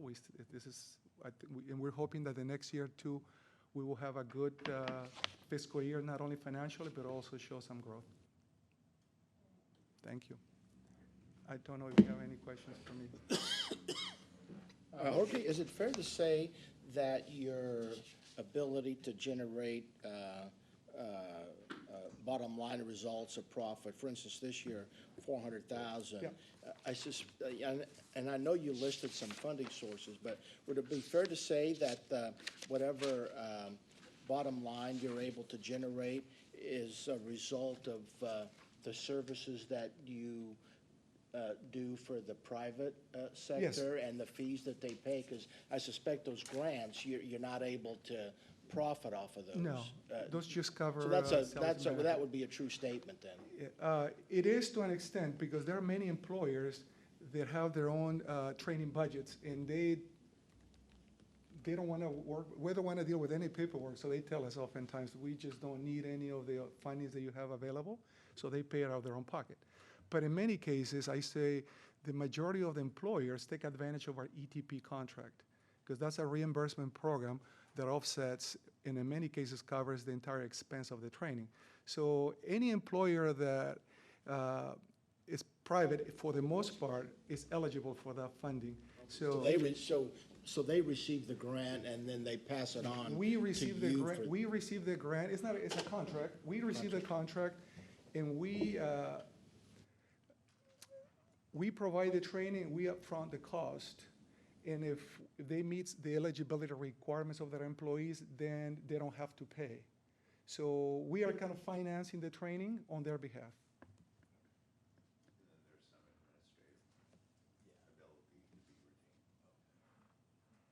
Makes sense. Thank you. Thank you. Thank you, Jorge, thank you. Next up, Dr. Lucerna for curriculum training certification. Yes, this is our annual, oh, thank you very much. This is our annual curriculum approval training and certification. Not for credit.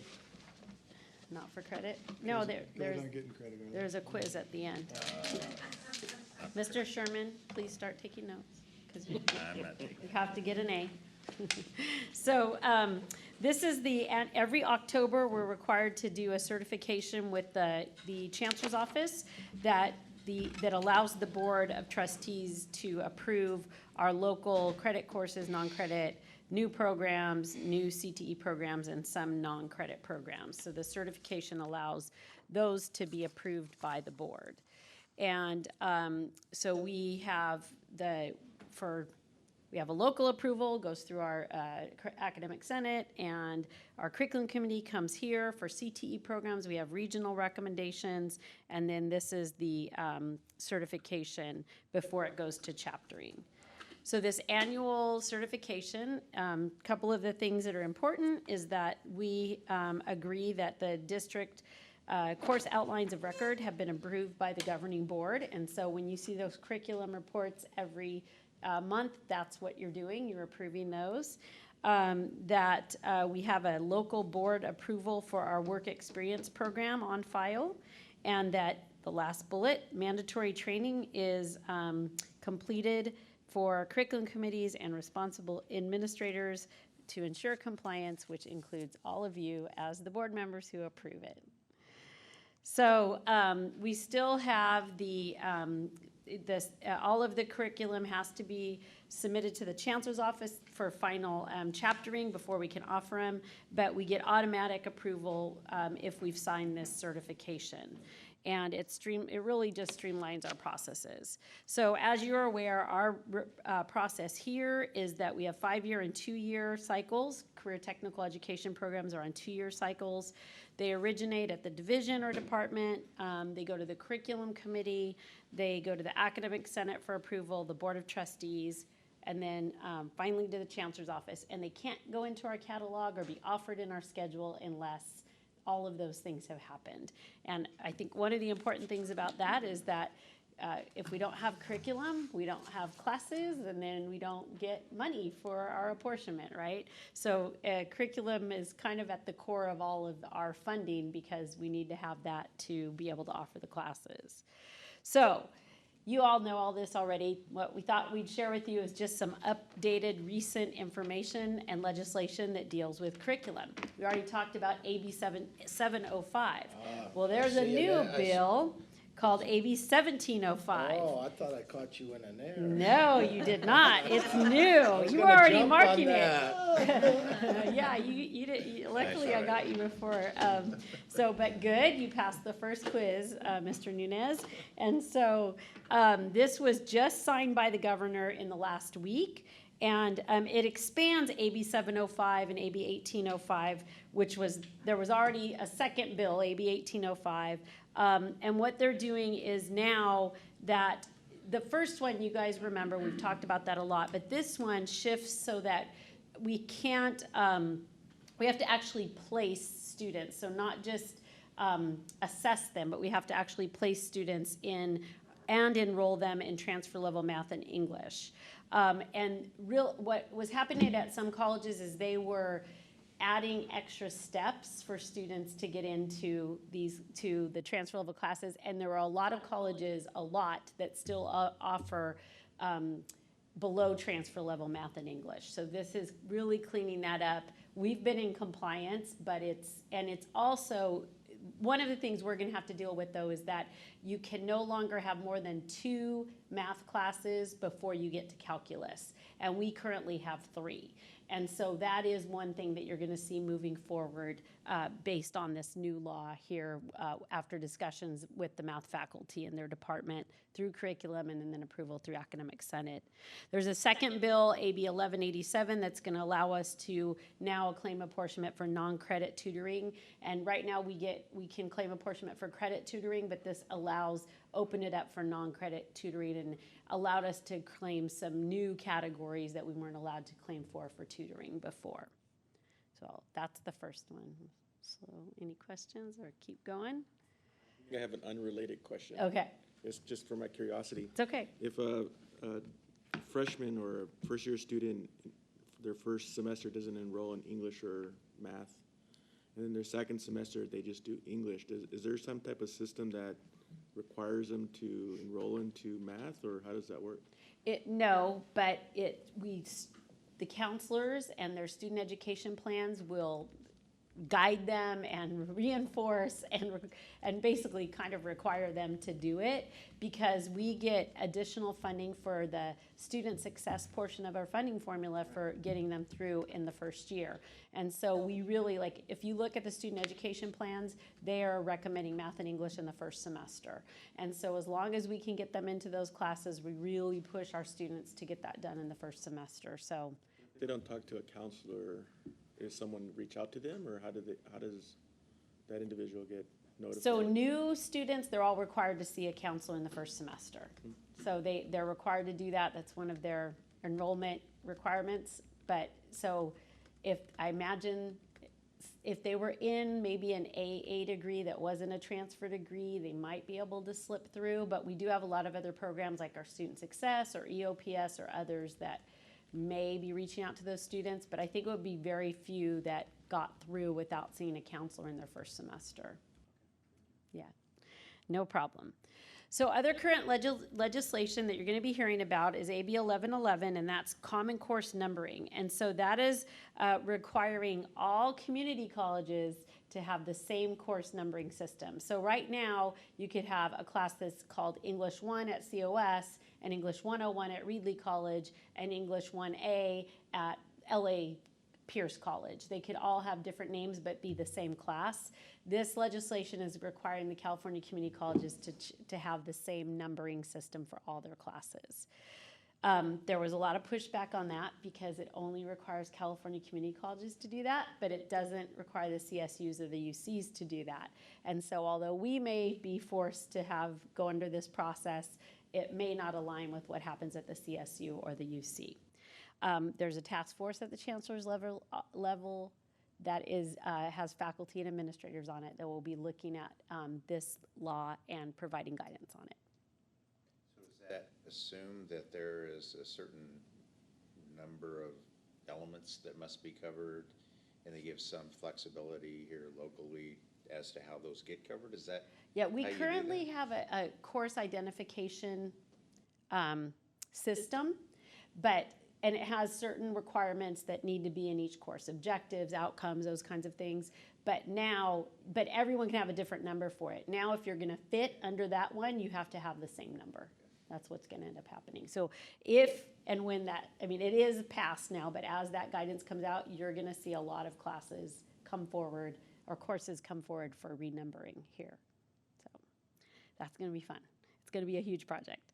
And then AB 928 is transfer reform, and this is by fall 2025. We have to have a single general education pattern for the CSU and UC. Right now, there are 2 different general education patterns. One, and we actually have 3, because there's the local COS, the local college GE pathway, then you have the Cal State University pathway, and then the UC pathway. And this law says there's only going to be one.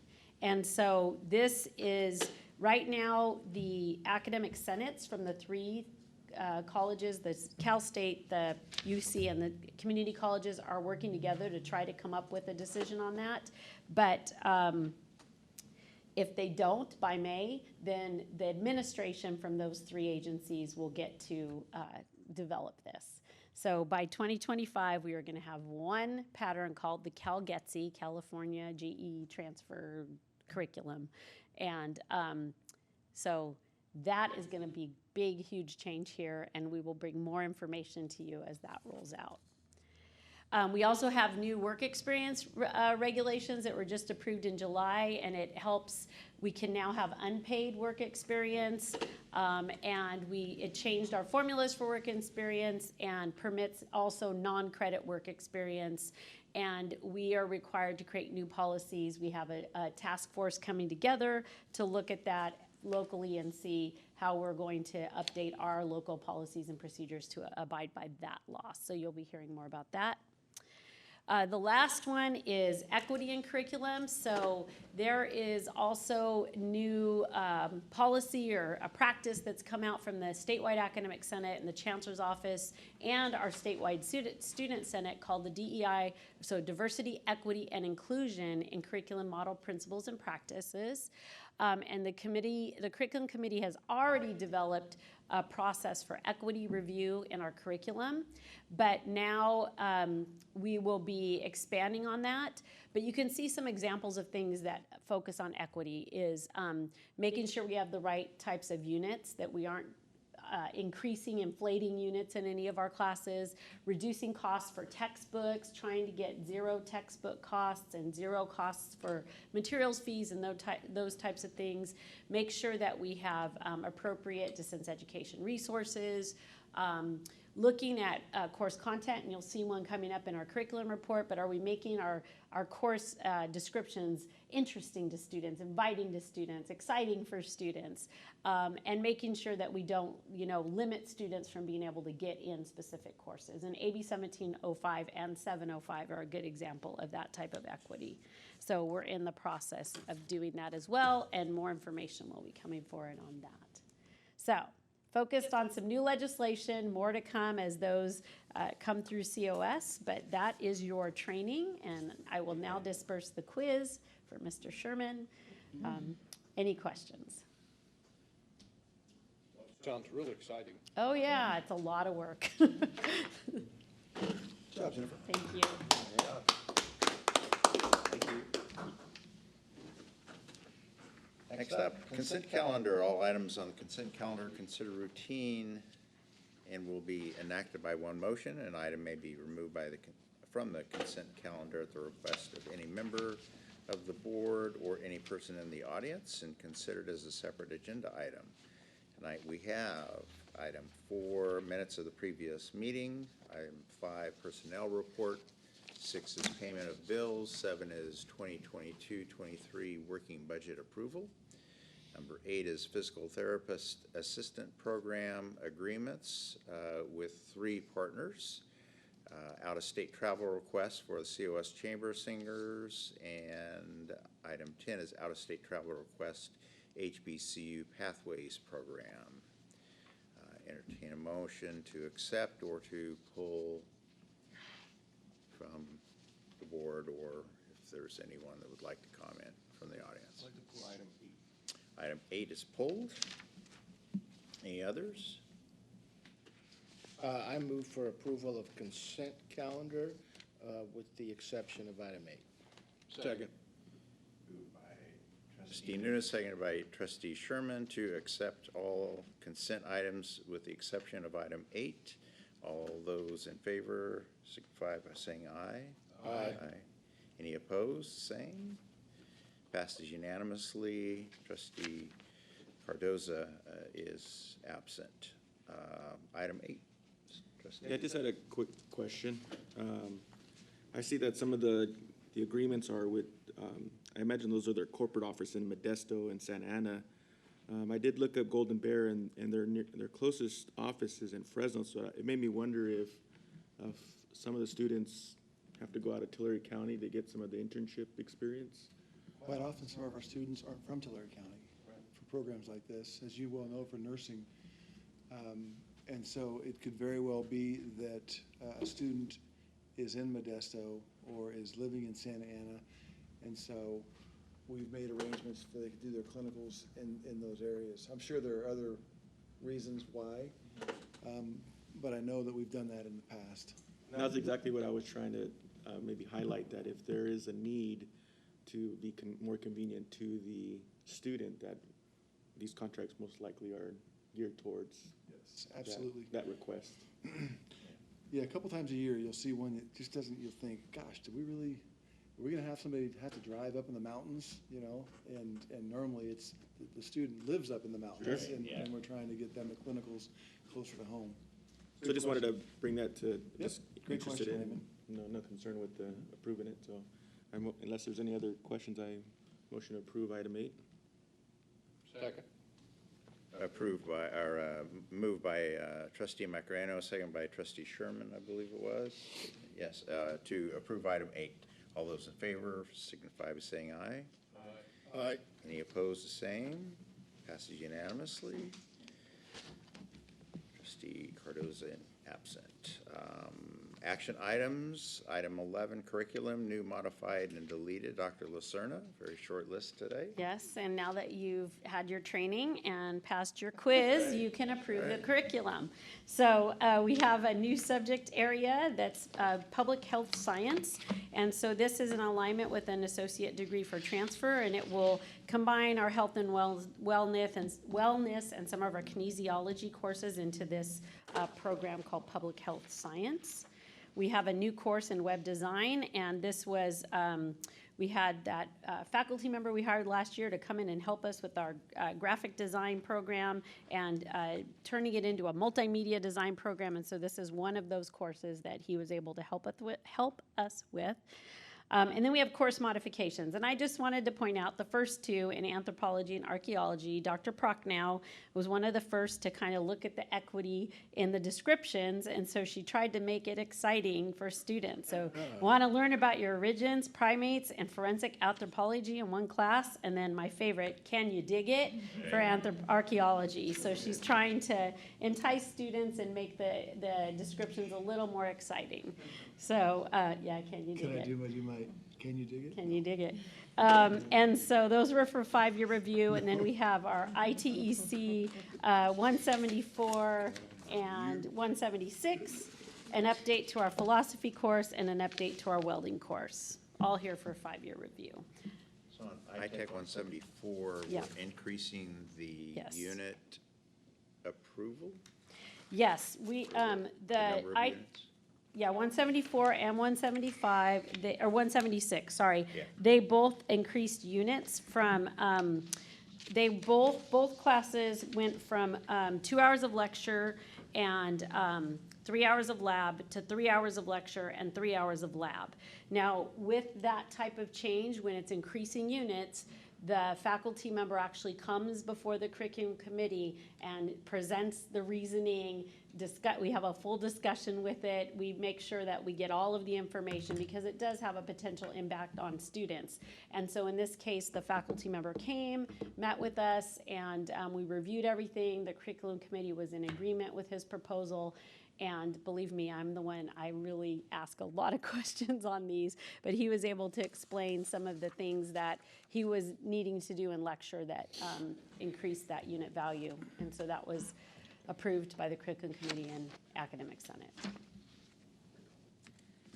So the recommendation is for the board to approve this report. Any other questions, comments? I motion to approve the attached list of courses and programs as part of the district's curriculum. Second. Moved by trustee Macarena, second by trustee Nunes to accept as presented. All those in favor signify by saying aye. Aye. Any opposed? Same. Trustee Cardoza absent, otherwise unanimous. Next and final item is the general obligation bond measure, the action taken for the presentation presented earlier. Any other items? I'm sorry, go ahead. No, thank you, President Lane. I don't have much else to add to Marla's presentation, but happy to answer any questions you might have about our activity on Measure J since we fired it back up last year. Trustee Nunes, did you have a question? No. Do we have okay. something in place to fill the vacancies? Some process in place to do that, outreach or whatever? Yeah, we're continuing to work on outreach. The student we had, and then that student moved on. So the one vacancy has always been a bugaboo for most of these committees, not only at COS but other places as well. Okay, so we'll have a student, and then we'll continue to outreach on the one other one. Yeah. Put the word out if there's any students interested. Luann has people at the Tulare Yeah, campus. somebody else as well. Okay, great. I think Max, it's tough to ask our facility students, which, Yeah. I mean, Mac represents all students, but Right. I think Luann probably has a line on some Tulare students that wouldn't mind doing it. Okay. Again, we've had them in the past, just the way this one was scheduled, we hadn't had one yet. Entertain a motion to accept the fiscal year 2021-22 activity report for Measure Mr. Chairman, I J. would move for approval. I would second. Trustee Nunes and trustees Sherman, so moved and seconded to approve as presented. All those in favor signify by saying aye. Aye. Aye. Any opposed, same. Trustee Cardoza is absent, otherwise unanimous. And unless trustees have any other business to come before us, seeing none, we stand adjourned.